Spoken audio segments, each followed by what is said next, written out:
Gareth Ainsworth kicks off his Shrewsbury tenure with a win against Birmingham, while Steve Evans is in trouble at Rotherham United. Meanwhile, game of the weekend at Lincoln. Welcome to League One Lowdown.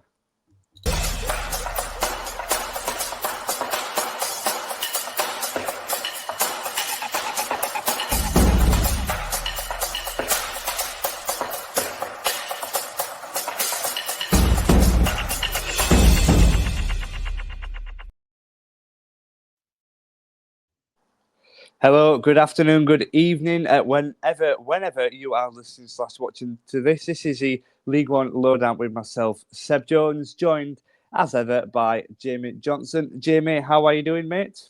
I'm all right. Yeah, not bad at all. How are you? Good, yes, very good, thank you. We have both been a little bit unfortunate with the football over the weekend for various reasons. I'm sure my reason will come on to it in a little bit. But yourself was due to the weather, which I know has been pretty poor over the weekend, but you were a victim of Mother Nature herself. Yeah, scuppers. It's Storm Bert we're on at the minute, isn't it? It's sort of scuppered my plans I'd made. There was an early morning pitch inspection at Gainsborough Trinity in the Northern Premier League Tier 7, and it was all cleared. Yes, the game's on. Made the trip. Rolled in at 2:00 to the news that the referee had just called the game off as I was parking the car. So I was a little bit disappointed about that, to say the least. But yeah, so I picked the wrong game because the other option was going to Lincoln, and we'll obviously talk about that a little bit later on.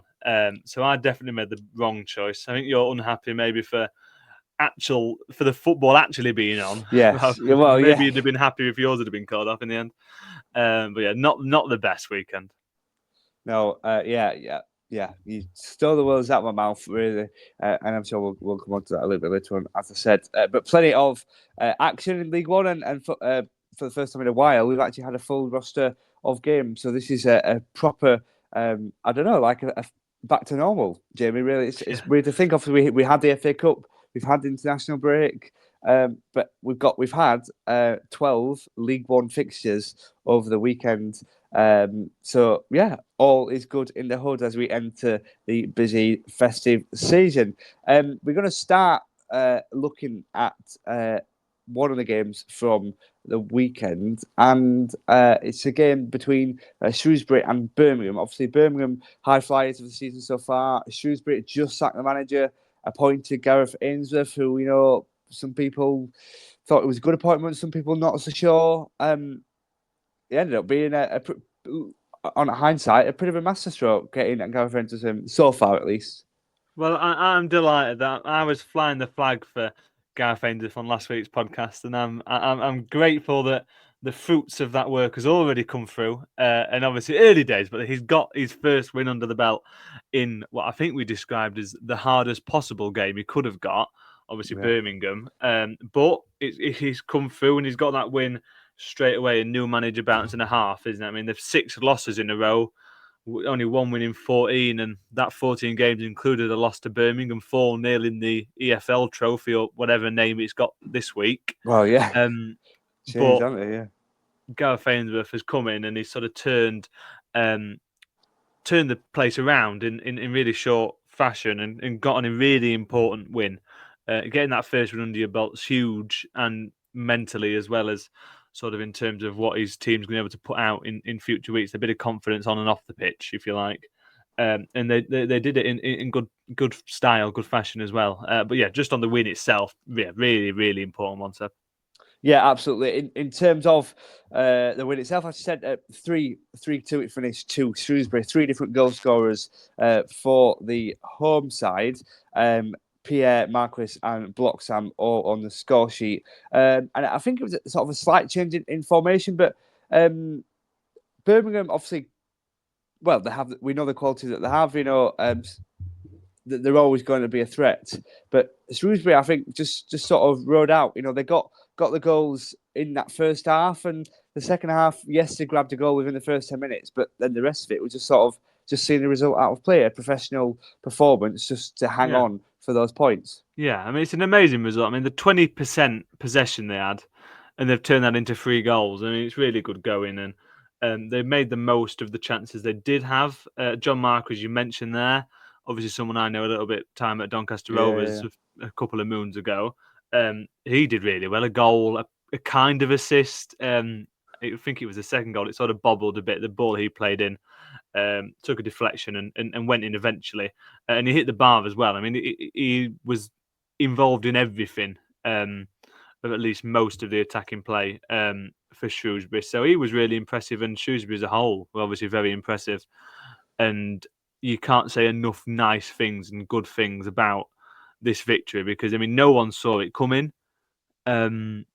Sort of to beat a Birmingham team, obviously that new manager bounce, everyone talks about new manager bounces, but to do it against Birmingham is really, really impressive, and all credit to them. But I mean, I guess to pivot across to Birmingham, it shows they're far from unbreakable. That they are beatable. As simple as that. I mean, yeah. they're 3 league games without a win now. A couple of 1-1 draws with Mansfield and Northampton before this, and suddenly they're on a bad run. It's just funny how those sort of things can turn around. It's only their second loss of the season in the league, admittedly, but they're down to 4th now, and it's quite miraculous how that's turned around because I know even a month ago it was sort of Wrexham of Birmingham, have won again, and they're storming their way to the title. But now Wrexham, Stockport, and obviously Wycombe are all above them, and suddenly that shift has happened really quite quickly. And yeah, a really unbelievable, and that's why we watch football. It's why we enjoy football, isn't it? A result like that, really flash in the pan, perhaps, but even still, in the moment, a really superb win. Yeah, for sure. In terms of sort of just picking up on the Birmingham point of view, as you said, down to 4th. As you said, the next one is a tough away trip to Exeter, who sort of themselves have had a good start to the season so far. Well, I guess we're beyond that start, but have had 11th in the league at the moment. Exeter, it's not going to be easy for Birmingham just to bounce back. And we'll come on to this a little bit more, but they're on a poor run of form, Birmingham, aren't they? All things considered, what do they do to by their what do they standards? do Yeah. by their standards? Yeah, what do they need to do to get out of the rut they seem to be in, basically? As much as obviously we have to talk about it, and we're going to make a big deal out of the fact that big spenders Birmingham, 10, 15 million on Jay Stansford in the summer and everything else, haven't won in their last 3 league games. We're going to make a big deal out of that, obviously, and to be expected, and rightfully so. But I mean, from an internal point of view, if you're at Birmingham, it's just all about not reading into it too much. Everyone goes on poor runs. Everybody has patches in the season where they aren't at their best, and they've only lost 1 game in those past 3 games, obviously with a couple of draws. So it's far from being the end of the world. And if you're looking at it from a Birmingham point of view, you can take a bit of.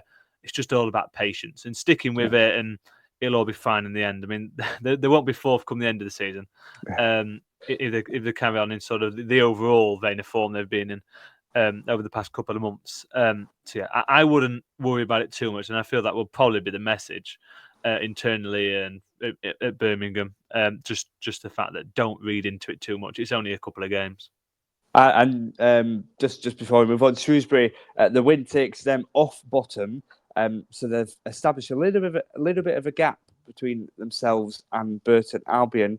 So there's that 3-point gap. Burton Albion on 8 points, Shrewsbury now on 11, and that's only 1 less than Cambridge in the position ahead. So Gareth Ainsworth has done really well. Obviously, only his first game so far. So we'll see how that will unfold moving forward. We're going to move on to our next game, the one I sort of dubbed the game of the weekend in League One, at least. And that was at Lincoln. Lincoln hosting Wycombe Wanderers, who, as a result of the result, are now top of the table. But it was a bit of an exciting one, Jamie. Yeah, and they've got a gap at the top as well, haven't they? They've got 4 points clear of Wrexham with a game in hand, and everyone's sort of played different amount of games up there, but they're top of the league, and rightfully so. And yeah, as I mentioned sort of a couple of minutes ago, I wasn't there, unfortunately. Definitely made the wrong choice in that regard. But I've been speaking to a couple of people that were there, and it comes across like a really exciting game, sort of game of the season in terms of Lincoln so far, in terms of entertainment value at least. There was a brace for Deriqua from wing back, 2 really fantastic goals as well. I'm not sure if you've seen the highlights there, but if you the second one was doing the rounds, particularly. I mean, 2 really nice goals of him. But there's daylight at the top now for Wycombe. They fought back really well, and what I was sort of got from the people that I knew that were there was that Wycombe took their chances, being the top and bottom of it. They had a really professional away performance, was the quote I was given. And they showed real quality in the attacking third and the way they moved the ball going forward. And that was the difference. In the end, Michael Skubala said as much, really, that his team weren't ruthless enough. And at the end of the day, it was the fact that Wycombe were more clinical that cost them anything from the game, not even a draw. And that is sort of it in terms of the game. Obviously, really exciting one, 5 goals, 2 teams who can play exciting brands of football. And at the end of the day, it's the 2 boxes that make the difference, isn't it? And how often do we say that? But clinical in front of goal, and Wycombe got their just rewards for that. Yeah, certainly so. So we said Wycombe are currently at the top. 2 goals from Deriqua, as you said. Not quite sure you'd expect him on the score sheet. Certainly not. Well, he only had 1. 2. He scored on the opening day on his debut against Burton. He's not scored since, so I guess he tripled his tally. I guess as for the other point of view, 3 goals from 3 separate players, Low, Onyedinma, but most importantly, Richard Coney grabbed the first one, and sort of he's been a little bit of a revelation, I guess, for Wycombe, and a bit of an unsung hero so far this season. Yeah, definitely. My fantasy league captain this week on the EFL fantasy game. I have to put that out there. I thought there was a smile there on your face when chatting about him. Yeah. Yes, I was delighted about that. But yeah, I mean, he's leading the way of a really impressive team, and it's a Wycombe team who put balls in the back of the net. They score a lot of goals, and Kone's a big part of that. So he's been really impressive, definitely. The only other point I wanted to bring up from what I was passed on by people that were at the game was that Lincoln pressed really well, and they kept Wycombe quiet for the most part, which probably sounds stupid in the reflection of a freeze. You conceded 3 goals, but every time Wycombe were on the attack, they looked like scoring. So even if Lincoln have managed to limit those chances, you can drive a bus through that Lincoln defence at times. And that first goal, that was a mistake at the back. I mean, no, we have to give Deriqua his credit for his couple of goals, but he was at fault for the first one that Wycombe scored. And that, the defence is very shaky as well for Lincoln as a whole. But Wycombe, I beg your pardon, they've got to keep going as they are. They've been really impressive. It's 9 wins in a row now, I think. Only 1 loss in 15, 16, that being against Aston Villa. They're doing really, really well. And as long as they can keep riding this wave, the longer they can keep riding this wave, obviously the better for them. And they're doing really well at the minute. Coney is on 9 goals in League One so far. Just sort of add to that note about him getting on the score sheet. Again, one thing for me, I've mentioned this in other weeks, the Wycombe going behind, to that Deriqua goal, 14 minutes on the watch, but then it's then coming back within that first half. So that actually in the end, when it came to half time, Wycombe were 2-1 up.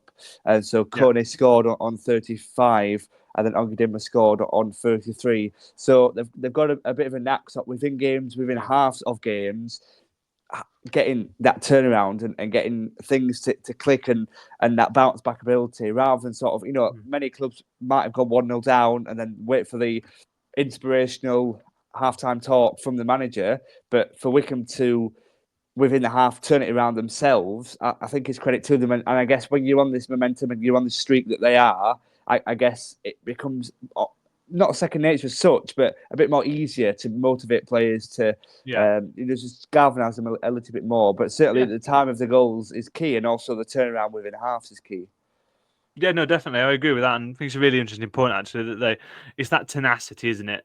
I feel like a lot you get managers who talk about character of players, and they recruit players because of their character, their mentality. And you think maybe it's a load of rubbish. When you hear it, you think, you know what I mean?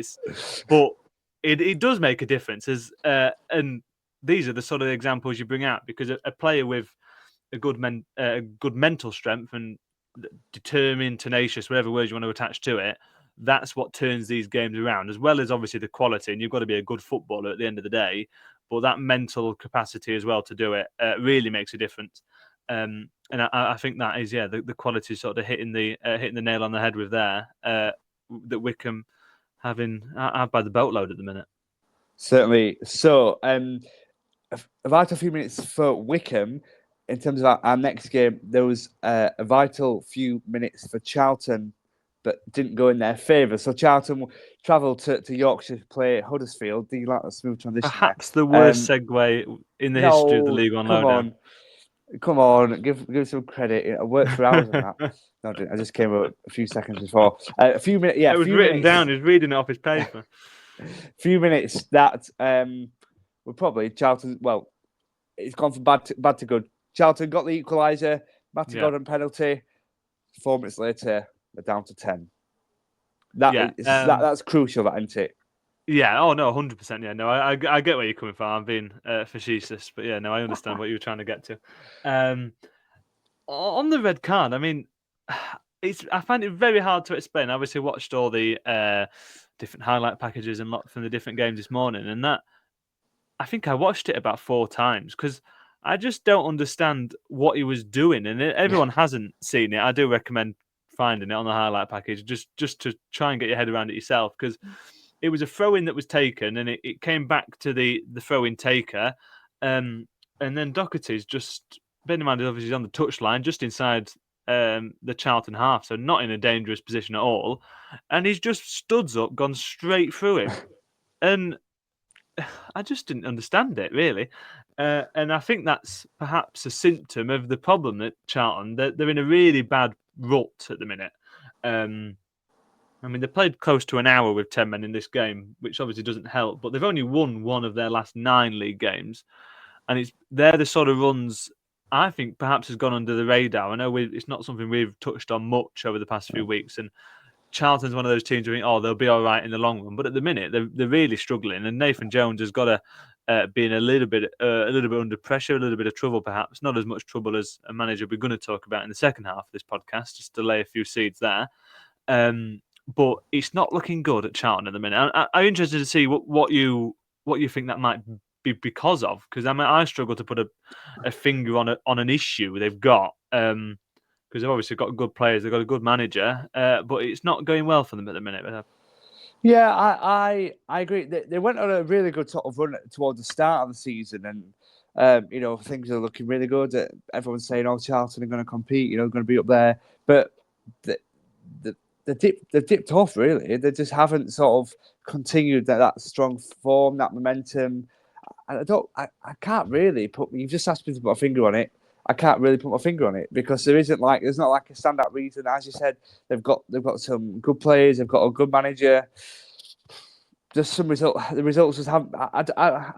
Results haven't been good enough, but at the same time, they have away draws. I mean, they've done well in sort of the non-league competition. I mean, they've got a couple of wins in the EFL Trophy over recent weeks that they got through in the end in the FA Cup 4-3 at Southend. But they're in sort of the league. They've really been struggling. They got a really amazing result against Birmingham not too long ago. Yeah.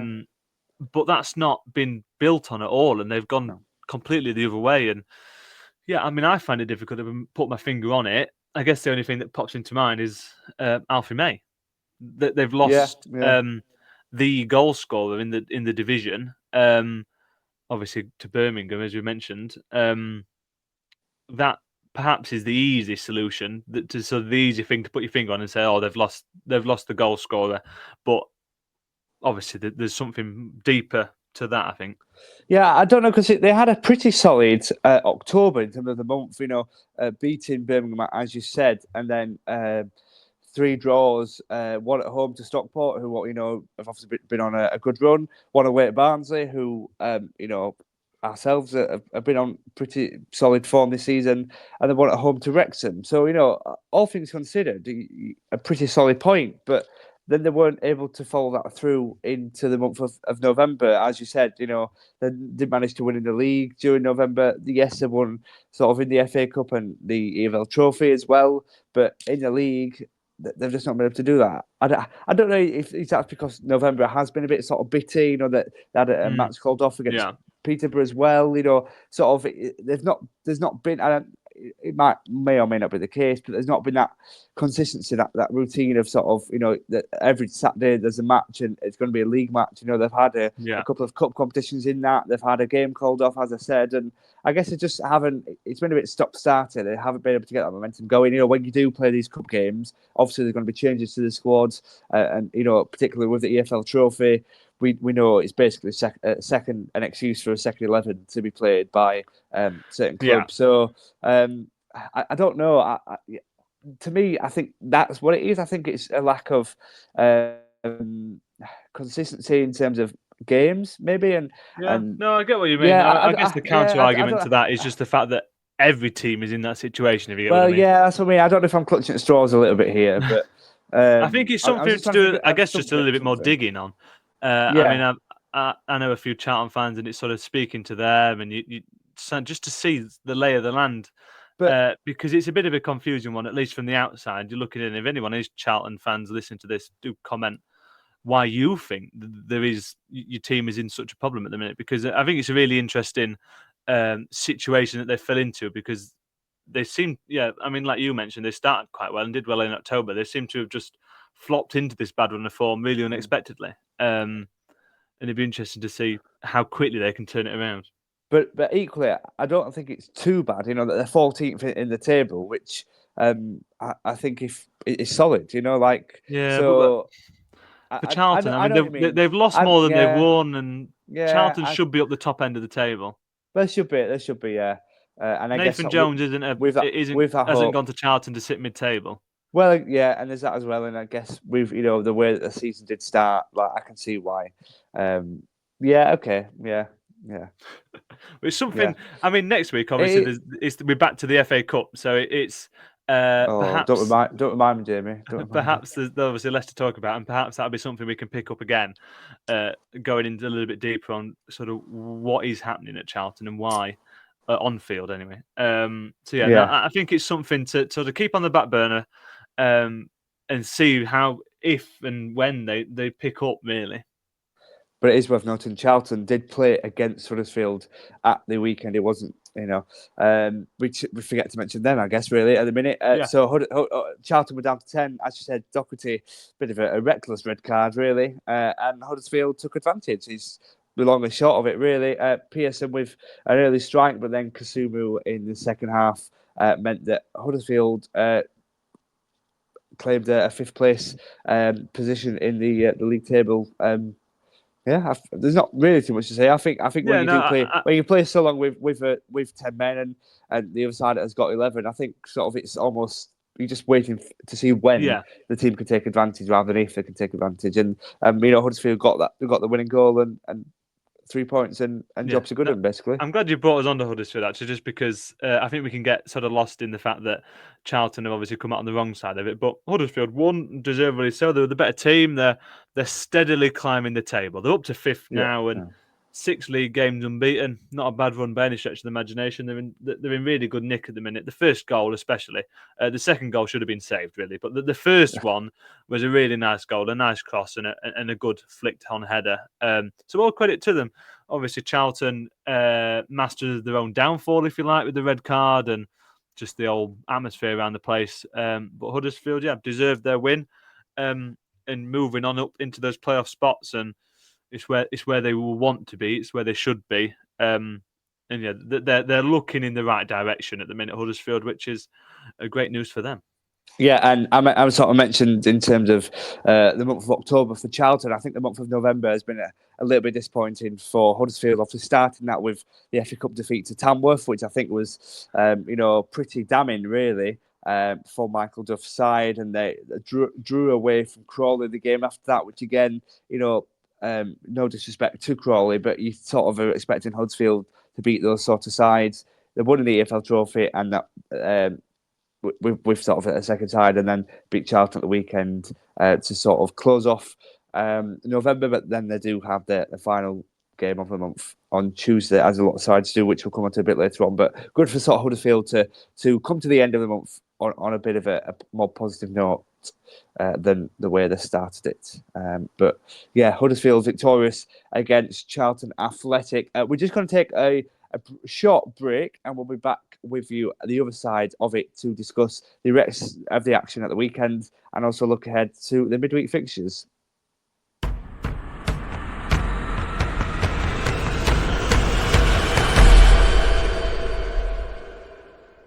This podcast is in association with Audible, and they bring you a fantastic offer. 99p for 3 months of their subscription.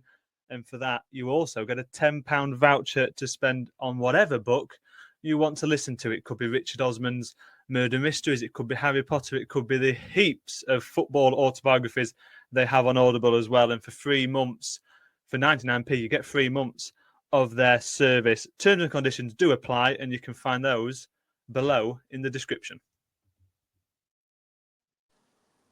That was beautifully said, Jamie. Welcome back to the League One Lowdown with myself, Seb Jones, and the now famous Jamie Johnson as well, guiding you through the League One fixtures. I feel like I was sort of channeling my, I guess like an inner Anthony Scaramucci or something. Like the rest is politics. The ad reads they do over there are quite aggressive, I guess you'd say. They're really out there is probably a better word.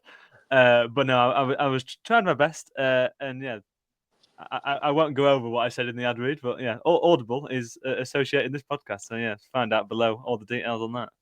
Indeed, he's our Audible correspondent clearly on the podcast. We'll cover a couple more games actually, but I guess the main talk point around Crawley Rotherham, which is going to be sort of our next focus, isn't really in terms of the game. It's in terms of the ongoings outside of the pitch, particularly based around Rotherham United and particularly based around Steve Evans. We've discussed on here a few times in terms of, they should be doing better. They should be doing better. They should have beat the team, shouldn't have lost, shouldn't have dropped these points, blah, blah, blah, blah. But at what point do they have to do better? And I think that was made evidently clear at the weekend. Into the fans were chatting against him. The way sort of he answered his questions after the game was concerning, really. So is it a question of how long for Steve Evans? Yeah, definitely. Yeah, definitely agree with that. I guess before, just to very quickly go through the game, because as you mentioned, the game isn't the main part of it. Crawley with a better team, loads of chances, deserved to win. And that's the game covered. And Steve Evans, obviously, is the main focus of this, and rightfully so, because he came in the summer with all the pomp and ceremony of the returning hero. Obviously, did the last game of the season, last couple back in April, and he was the returning giant of the club, and it's all gone wrong. Really, is the best way to put it. I'm going to put my neck on the line and say he's getting sacked before Christmas. And put that prediction out there. And I guess to back that up, it's just terms of it's all the signs at the minute of a team, a sinking ship, a team that's going in the wrong direction. He started throwing his players under the bus. Steve Evans, 5 or 6 going through the motions. Something he said after the game.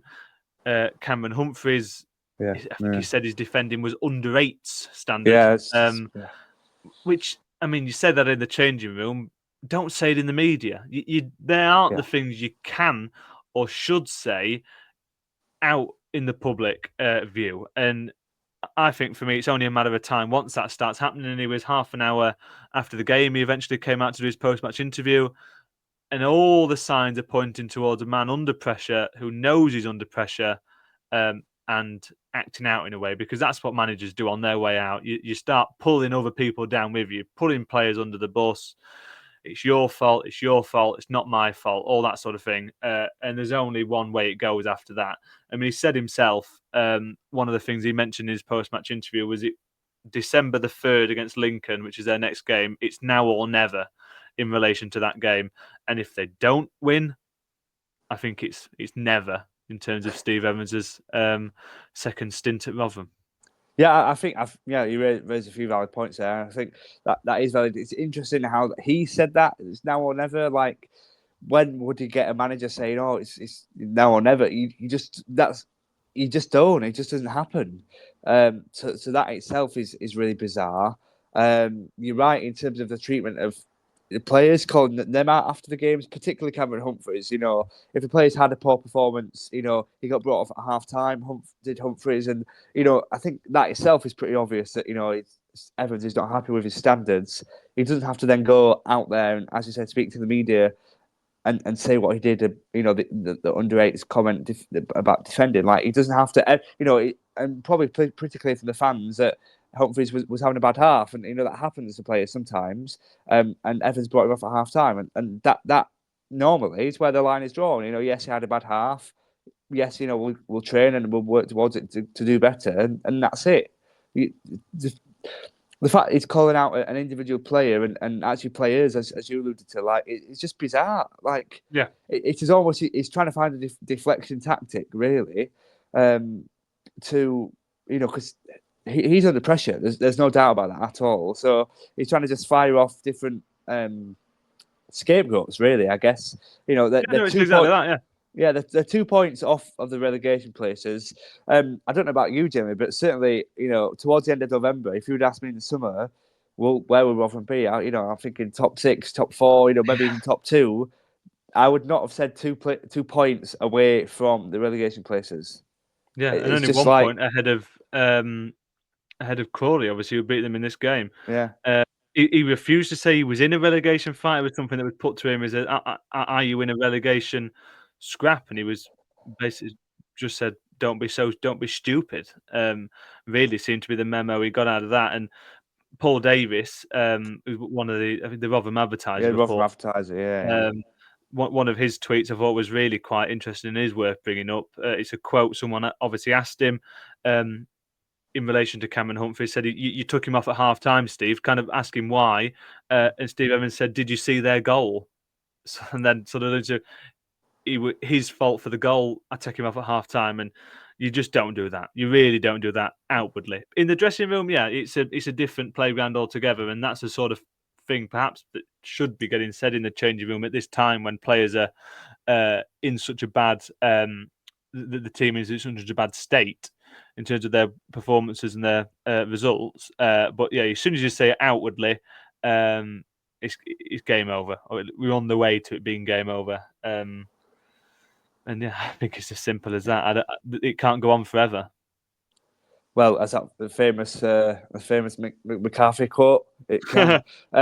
No, the Rotherham results just haven't been good enough. You know, they beat Stevenage at the end of October, and that was the last win in the league. They've not had a successful November. You know, losing to Barnsley, losing to Crawley, lost in the FA Cup, lost.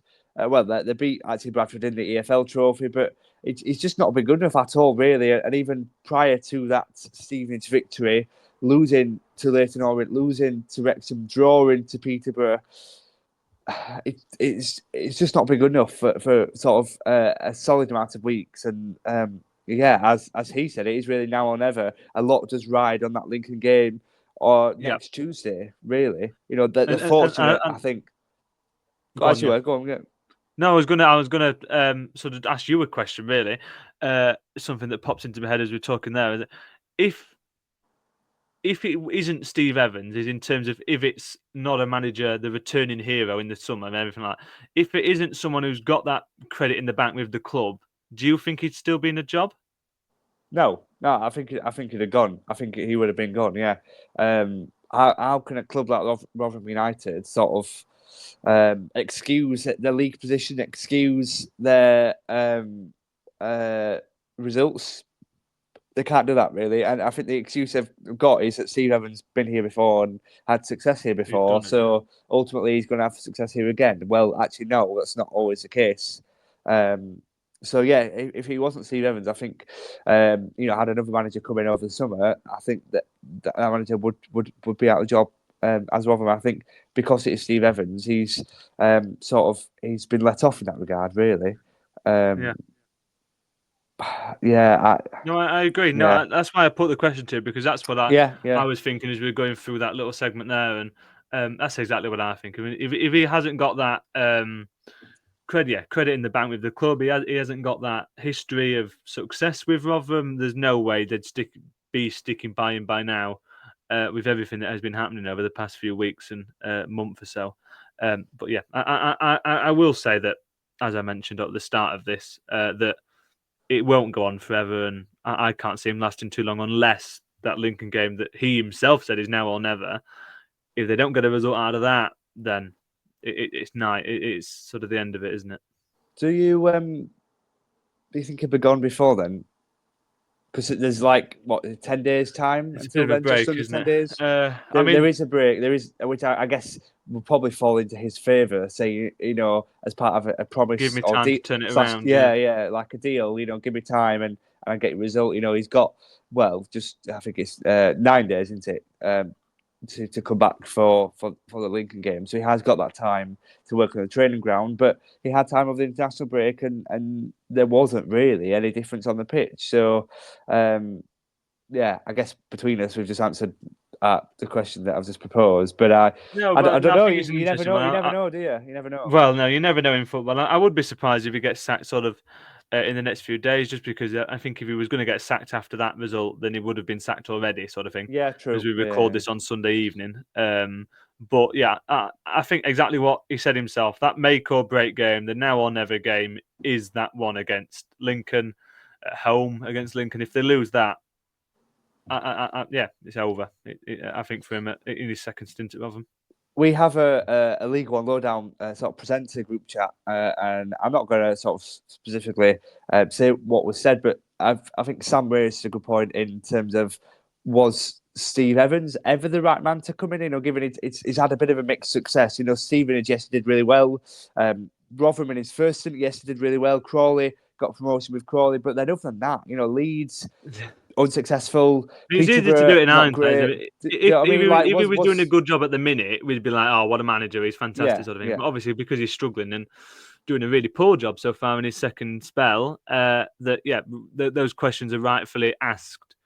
And yeah, I mean, I think I understand where you're coming from, and I think it's hard to judge. You don't really know, but he did really well at Stevenage. To be fair, the back end of last season, and perhaps the only reason Stevenage didn't get into the playoffs, or at least stay with the pace of it towards the end of the season, was the fact that he took his eye off the ball. Maybe he knew this job was on the horizon, and that's what he wanted. And obviously, he left with just a couple of games to go. It was a really surprising move at the time, not waiting at least till the summer. And he got all his work done early on in the summer in terms of recruiting, a lot of experience, a lot of old heads at the returning to the club, a lot of people he's worked with before. It's just not worked. As simple as that. And I don't know what the answer is other than how the whole thing needs a shake-up. And that obviously starts in one place. Yeah, that is true. Obviously, despite all this, we can't forget really that actually Crawley were victorious against Rotherham at the weekend, which sees them in a good position in the table. They are outside the relegation places, which I'm sure they'll be very pleased about. Their first league win since October, so it's all credit to them as well. As much as I think similar to what we said with Charlton and Huddersfield earlier, obviously the losing team gets all the focus for different reasons. Yeah. But the victor obviously should get their plaudits as well, and a really good win for Crawley. Yeah, I agree as well, and we can't forget that too much.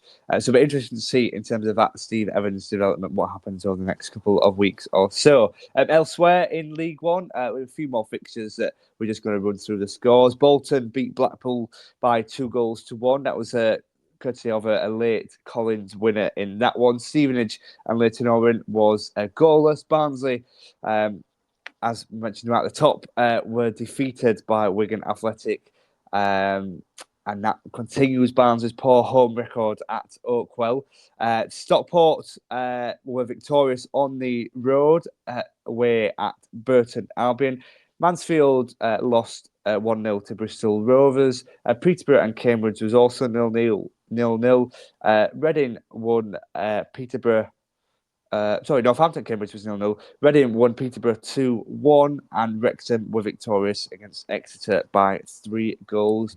2-0. Exeter themselves has actually been on quite a good form before this. So, just undone by Wrexham's quality. We've alluded to this a couple of times in this episode so far, but there is some fixtures on Tuesday. Not quite a full roster of games, but certainly quite a lot. So there's 9 to be played. Barnsley have got another home game. They've got 3 in a week, including one FA Cup time next Saturday. But they've got Reading in the league on Tuesday, so they'll be hoping to bounce back pretty quickly from that defeat at the weekend. Bristol Rovers host Blackpool. Burton Albion at home to Charlton. Burton, it's worth noting, actually still don't have a permanent manager, so the wait for them does go on a little bit, but it could be an important game for Charlton, Jamie. Yeah, no, definitely. I agree with that in terms of everything what we talked about earlier. In that Charlton are on a poor run of form, and it'd be double digits of games with only 1 win if they don't manage to get something out of this one against Burton, and that's only going to add more fuel to that fire that we talked about in the first half. So for me, that makes it almost a must-win game, if not a must-win game entirely. Burton are still managerless, obviously, must be remembered. And to lose to a team without a manager, obviously they have the caretaker and everything, but to lose in a team in that limbo period, which they obviously still are, that is a huge statement in a negative sense of Charlton. Yeah. So that's why I think for me that it is, if not a must-win, at least very close to it, and an important game for Charlton, definitely. Certainly. So, 2 teams that sort of will want to bounce back are Bolton and Birmingham. And Bolton travel to Cambridge. Meanwhile, Birmingham travel to Exeter. So both have some. Well, they're on the travels, and we'll hope to sort of continue from various results over the weekend. Obviously, Birmingham want to bounce back after a defeat, and Bolton want to bounce back after they got the late win as well. Yeah, no, definitely. On Bolton, they obviously got that late winner, like we've mentioned, James Collins, 95th, 96th minute, something like that, against Blackpool. And they've got a chance now to go on to a good run of form, which I think is the important bit of this. They have won a few, lost a few, been a bit inconsistent, but they beat Fleetwood in the EFL Trophy. Now they've got past Blackpool, so that they've faced those 2 neighbours out there on the Irish Sea coast. But now they've got Cambridge, obviously, as you mentioned, and then it's Mansfield, Bristol Rovers, Wigan, the 3 after that in the league. So it reads like a run of games that are very winnable for Bolton, and that can push them in the right way and put them on a good footing and a good trajectory as we get towards that really busy period and over Christmas. And I think it's important, obviously, to do that, because over that festive period, you're playing games every two or 3 days or whatever it is. That momentum is huge, and if you are on good form, you win on Boxing Day, you put yourself in the right frame of mind to win on the 29th, you put yourself in the right frame of mind to win on New Year's Day on the 4th of January. That's sort of how quick those games come thick and fast. And if you can get on the right vein, you immediately can turn things around, and it's very quick. You can go on a good run, which is sort of what Bolton are on the precipice off at the minute, if they can put a few results together. And Cambridge is a good place to start. Away at Cambridge, obviously, they're not doing awfully. A goalless draw at Northampton, a decent point on the road. But you can go to Cambridge, if you can get another win, it'd be back-to-back then, obviously, and they can really start to propel onwards and up towards those playoff places. So for me, I see it as a big game for Bolton. And you mentioned Birmingham. I guess I'll pivot back to you for that. They've got to be trying to get back on track, haven't they, at Exeter, against an Exeter team who themselves want to get back on track after a first loss in 5 at Wrexham. Yeah, that is for sure. In terms of sort of some other fixtures as well, Leyton Orient are at home to Huddersfield. Wigan Athletic host Northampton Town. Probably the pick of the game, between Wrexham and Lincoln. Obviously, Lincoln were involved in a goal fest, you should say, over the weekend. So they'll be hoping for more of the same, but hopefully this time in their favour.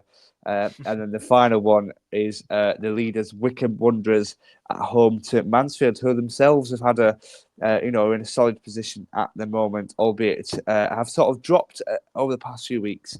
But we have to remember that they were in League Two last year, so in 10th place at the minute at Mansfield, but still a very solid position to be in for a newly promoted side. And yeah, so 9 fixtures on Tuesday. Sort of some mix. Some are probably worth more value than others, but nevertheless, should be an exciting midweek of action in League Yeah, I One. mean, it'll give Sam and Callum plenty to talk about when they do their the show later on in the week. They'll have a few games to reflect on before looking on to that FA Cup weekend that we've got in our sights now. Yeah, lucky us.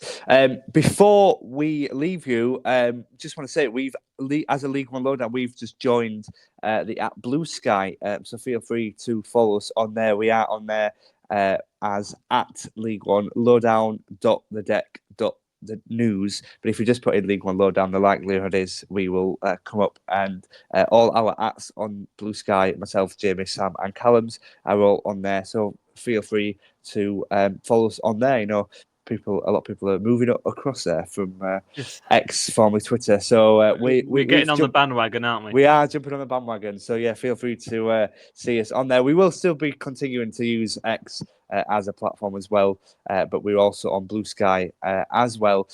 So that's it for this episode. Remember to give us a 5-star review, give us a like, whatever you are watching or listening on. Recommend to a friend. We'll be back next week for the FA Cup review show. We'll be looking at all the League One clubs involved in that one. But between now and then, Callum and Sam will be back to preview this coming weekend's action. But for myself and Jamie, it's goodbye and see you next week.